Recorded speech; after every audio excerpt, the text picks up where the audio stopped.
هذه الكرة ادي مرة تانية يوسف وخطيرة جدا خطيرة جدا، يحطها لأحمد علي وهات وخد وخطيرة أمام منطقة الجزاء وجول.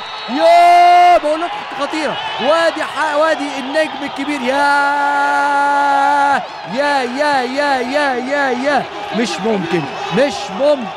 مش ممكن ده كده احتفالية بالدوري،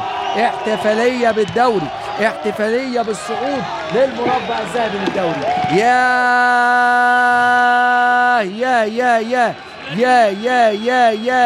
يا على الجمال. ومصطفى فتحي جول ايه في هجمة مرتدة حكاية. بصوا الكورة وبصوا الهجمة وبصوا الجمال وبصوا الحلاوة وبصوا التسديدة بالقدم اليسرى. بصوا أحمد علي عمل ايه، وبصوا يوسف أوباما عمل ايه، وبصوا مصطفى فتحي حط كورة كما يقول الكتاب 4-2 والزمالك في المربع الذهبي. خلاص.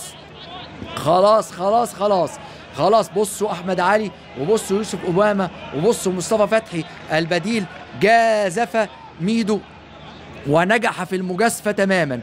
جازف في المباراة. تخيلوا حضراتكم الزمالك طلع